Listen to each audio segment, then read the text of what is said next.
Hi there, Mr. Nelson for Aerospace here at Lindbergh High School, and in the shop working today again, so wearing my safety glasses. Make sure you get yours on once you start touching some tools and working with some tools. All right, great. So today we're going to go through the process now of putting our connectors onto the wire.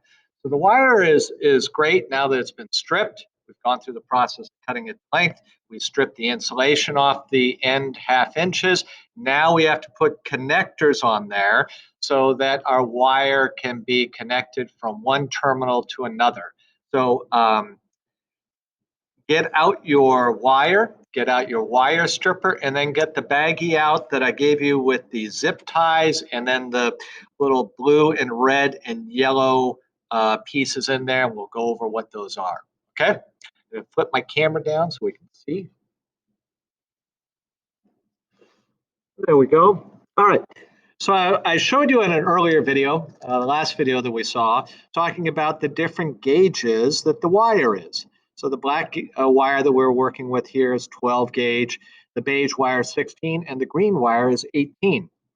All right, now there are different size connectors, and these are terminal connectors that we have here that you can obviously place this with the holes in the end of these connectors. You can place them over say a terminal that's sticking up, that's threaded, and then once you place that over the terminal, then there could be a wing nut put on top of that or some kind of bolt to hold it in place. And these come in different sizes also. So the yellow connectors is for wires that are 10 to 12 gauge. The blue connectors are for wires that are 16 to 14 gauge. And then the red connectors are for, was I saying wires earlier? I apologize, connectors. The red connectors are for wire that is 22 to 18 gauge. And what's sort of cool is that on your wire stripper here, you'll also notice these same colorings, that it shows red there from 22 to 18, it shows blue from 16 to 14, and it shows that the yellow is 12 to 10. Interestingly, if you are, wire comes in many different colors, the wire itself. So black wire is not always 12 gauge, beige wire in this instance is always 16, and it's not like standard green is always 18. It comes in many different colors for different type of applications and purposes. But interestingly, is that you can't you can't do electrical work if you're colorblind. Obviously, because if you're not able to see the certain colors, or if you're confused about certain colors, you could make a fatal connection there. So somebody could get injured. So there are a lot of colors that are used here. Hopefully that's not the situation. Everybody's able to be able to operate and just use these simple colors that we have here.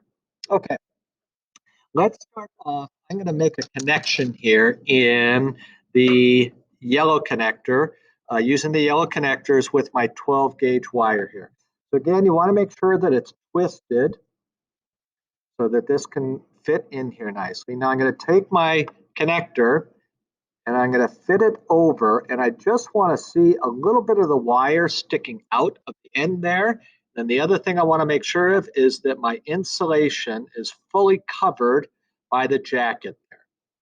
Now, simply going to take my wire crimpers now, and now I place them in the, well, got to open it up pretty far. There we go.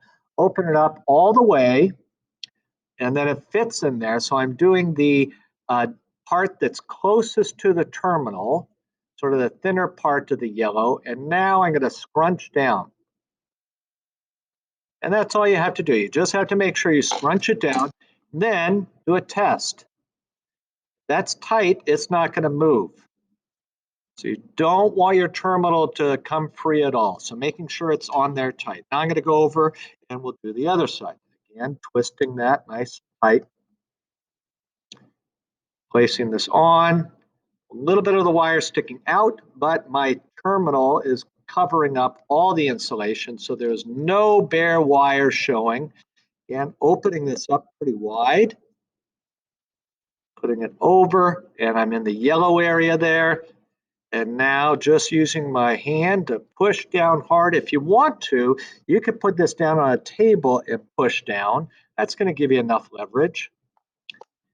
And that, again, doing the test, that's nice and tight. So this wire is ready to go and to be assembled in a bundle.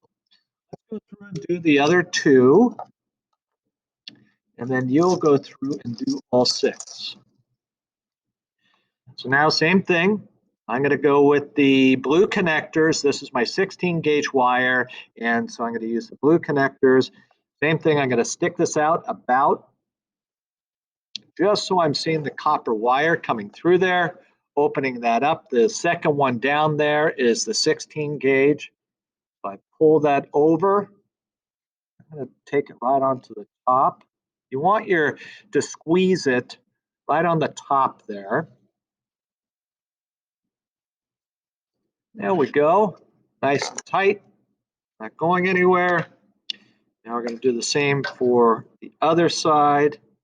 Just have the wire sticking out slightly over there, and the 16 gauge. Squeeze, test, good. And now our last one, which is the green wire.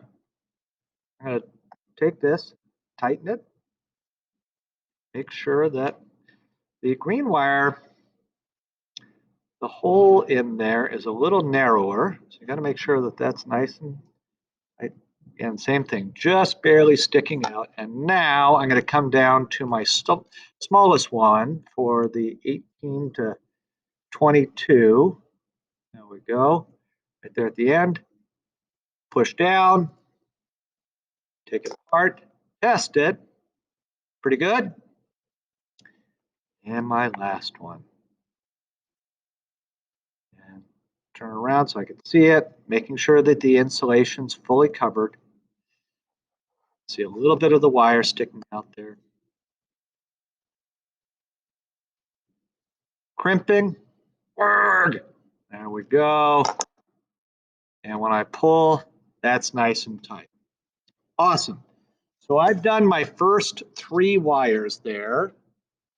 And I'm going to finish out doing my other 3 wires. So I'll have all 6 wires crimped up. That's our goal today, is to get all 6 wires crimped up with our connectors.